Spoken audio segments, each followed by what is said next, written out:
Welcome to the Get Published podcast, sponsored by Brodie Consulting Group. To get more information about our coaching, publishing, executive ghostwriting, and podcast production services, go to getpublishedpodcast.com. Hello, I am Paul Brodie, and thank you for joining us for another episode of the Get Published podcast, where we help authors get published with a proven system that works. Today, we're being joined by Jacqueline Raposo, author of The Me Without a Year, Exploring Habit, Healing, and Happiness. Jacqueline, welcome to the show. Hello, thanks for having me. Are you ready to get started? I am. All right, question number 1. What is the one piece of advice that you would give to a first-time author who is currently writing their book? It sounds pretty obvious, but I would say my number one piece of advice is to focus on writing your book. And that means to create a strong identity of what you want it to be and to know why that is and to believe in that and then do the best job you can at writing that book. And so that breaks down into some things like knowing where you want it to sit on a bookstore shelf and then how that's different than the other books that are already there. And then a lot of people talk about like, well, who's your audience going to be? And so instead of thinking of the audience you're going to be selling to, I like to think about that as the audience you are writing to. So how are you teaching or helping or entertaining this group of people that you really want to be reading your book? And I say this because we are a society, I think right now, especially with this, it does have something to do with what I wrote about in my book, but we are a society inundated with outside opinion, and that comes from media and social media and advertising and the news and the best intentions of our friends and our loved ones and our colleagues. And so it can be really easy to lose that core of what our book is going to be as we get opinions from people about what we should be writing or who we should be aiming it for. And so if you're true to yourself and to your story and you know why you're writing it, then you're going to be proud of what you've written at the end, whether it's a bestseller or it only greatly impacts a small group of people. Versus if you sort of skew from that, things can get muddled, or you can write a clearly different kind of book and it could sell wildly, but you'll feel a little bit hollow, or it won't reach an audience or your ideal audience, and then you're going to be a little bit disappointed that you didn't stick to your guns. So to write your book and write it as best you can. And what do you feel is the hardest part about getting published? The hardest part, I think, right now is because we are such an inundated industry publishing. There are so many books coming out, and unless you are really sort of ahead of something, it can be hard just to land a publisher and the right publisher. This was actually the third proposal I'd written and tried to sell, and the first two didn't. They were partnerships with clients. They were in the food sector, very different. And so for me, the hardest part was just writing a proposal that was going to hit the sweet spot between what I just said as far as writing the book I wanted to write, but then also finagling where it really would fit within a market so that somebody would buy it. I started writing the proposal midway through the project that I was doing because I was approached by an agent who thought the project I was doing would make a great book. And so it didn't sell the first time we put it out because I wasn't even yet sure necessarily of what the book would be. It was a darker version of what it became because I was in a dark place while I was doing this project. And so I got this sort of unsettled feedback from these first 10 or so publishers. And so at the end of the project, I sort of rewrote a little bit. I became more clear with the tone and the intent, and that did make a difference. So, you know, to go back to that first point, like finessing what I wanted the book to be within the publishing industry, and making that clear and making that strong and genuine, and then finding the right people who would make that with me. My book is technically in the personal growth and self-help genre, but it is not a typical personal growth self-help book. And so I found a publisher who was willing to make that with me, to make what one reviewer called a quiet little book. That's exactly what my project was. That's exactly the book I wanted to write. So that was hard, and it took a while, and it took reworking and writing and taking notes, but also not compromising sort of the core of, if I'm going to invest this next bit of time and all of this work, I still want to do the project that I want to do. And so then talking through those things with my signing editor before signing on. I think that's a much bigger process than most people expect. It's not what we see on television still, as far as, you're going to be in a bidding war, because some writers are, and that's wonderful. I was not in a bidding war. I was more trying to find the right people to help me publish the book I wanted to make. Well, let's talk about marketing. So please share a marketing strategy that you have used in your book launch that has worked well. Before I say what worked really well, I want to say what I did do that I regret, which I know several of your guests have talked about, which is hiring an outside publicist. I debated on doing it, and because I am a full-time writer, I thought that I could have my publicist friends look at my press releases, and I thought that I could keep up with a schedule of reaching out to other journalists, some that I knew and some that I didn't. And let's just say if I had just hired somebody to do that for me, I would have saved energy and money and gotten a much greater return for that. There's too much you can do with marketing, especially I think your first book, that going back, I would tell myself, yes, please hire an outside publicist. So that is my number one bit of advice of what to do that seems to work for people that I did not do. But what worked very well for me was making each event that I booked, and I booked the majority of my events for myself, was making each event as much of a party as possible, or a community sort of based thing, which meant I had, bookmarks that an artist had made for me. I had chocolates that a chef I know had made, these beautiful chocolates that were packaged. And coloring pages that a different artist had done, all that were in line with the themes in my book.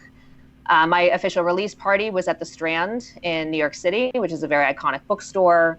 And for that, I made it into a panel discussion with 3 other women around self-care and wellness. And it wasn't this cheeky self-help conversation. It was a real conversation and a Q&A with the audience. And for that, a pastry chef made book-themed sweets, and a booze-free bar did spirit-free cocktails, and the radio station I was working with came and recorded, and I hired an ASL interpreter for the video. So all of these things were very much in spirit of the book, and then also made the event not just a book launch, but something about the people who were coming, even more than me. It ended up being standing room only. Both my agent and editor said it was the best launch they had ever seen. And I think that makes a difference. There are so many books coming out. I really wanted to connect in a very genuine way with my readers and my new audience and my people I'd already known around this. And so the extra artwork and the food and the discussions and bringing that to every event that I did, bringing the little extra things to every bookstore reading, every library reading, every TED Talk type of thing, making them not just about me and the book, but making them about the people who were coming to attend. I think that really did shift both the impact of sales as well as looking good on the surface. And it satisfied me as a human. I felt very satisfied by the events that I did. So a lot of my marketing energy went into that, and I felt greatly satisfied by those events. Yeah, you bring up a great example. We actually finished a 75-person business book, and what we did 2 weeks ago was we actually had a book launch party at Texas Live where we had over 100 people there. I was the host, ran an author panel where we had 6 of our authors featured. One was the CEO of the Chamber of Commerce, another one was a highly successful business owner, and then we had our bookends. One was an 8-year-old and the other one was an 82-year-old, and they're all having the opportunity to share their story. And when you can make it into a party, I think that's one of the biggest things, because for connection and for building those relationships, it's one of the best things you can do when you launch a book. I entirely agree. People want to be a part of it.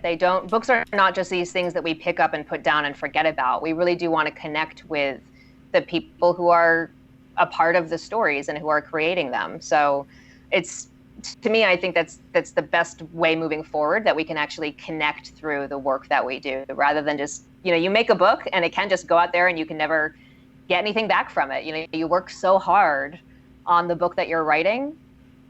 Keep on connecting with people about it. Keep the work alive. That's how the work stays alive and doesn't just become this thing that goes out and never returns to you.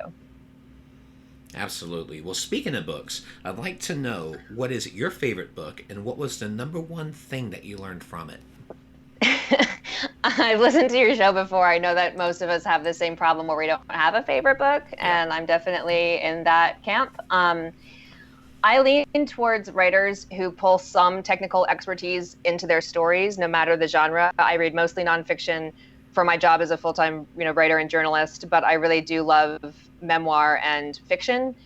So, for example, I love Robin Wall Kimmerer's Braiding Sweetgrass, which combines her expertise as a botanist with her Native American heritage, but it's a memoir. I'm blown away by Laura Hillenbrand. She made both Seabiscuit and Unbroken read like fiction.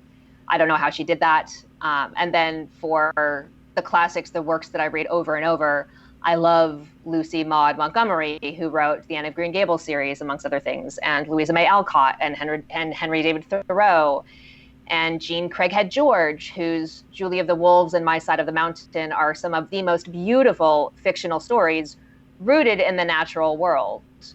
And these are smart and wholehearted writers, and I truly believe that reading their books does good things for the brain and body.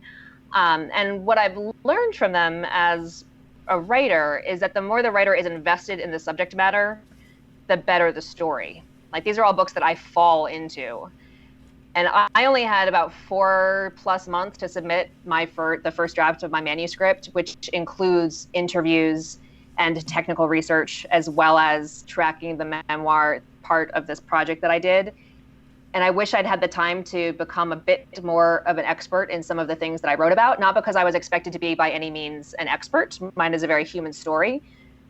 But because the more the writer knows about the subject, I think the less the reader sees of the work behind it. Like, it takes a lot of work to learn these things, then sort of transcribe and relay into the storyline, if that makes sense. And so these writers, as I sort of reread their work, they remind me of the joy in all the work they've put into it, and how just the more you know as the writer, the less the reader sort of sees that and can just follow the story. I find that very inspiring. And for our final question, what is your favorite quote and why?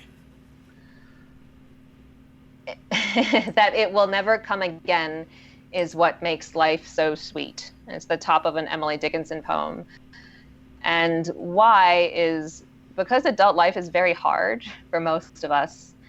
I've been chronically ill for much of my life. I talk about this in my book, to the point that there have been gaps of months, and at 2 points in my life, a year, where I was out for the count. I turned in the final draft of my manuscript from bed with my arms propped up. I was very ill for the majority of my launch events.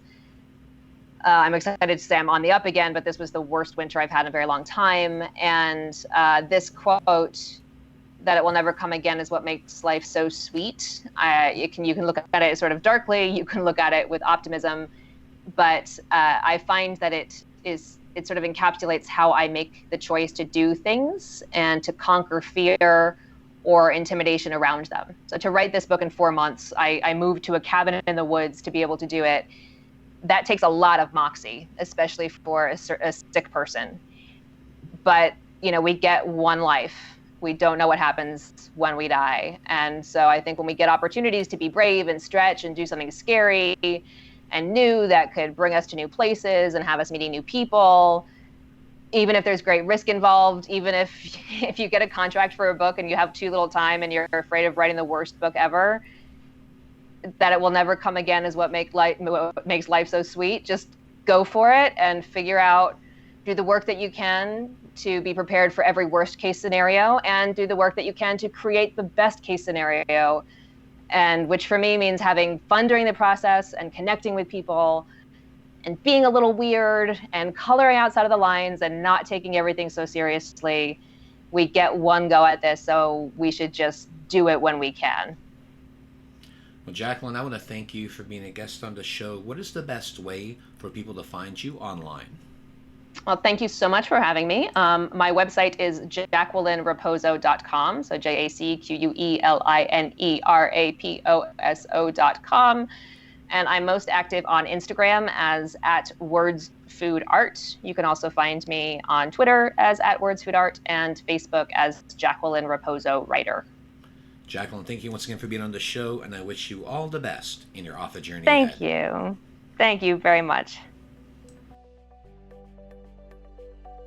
Thanks again for joining us today.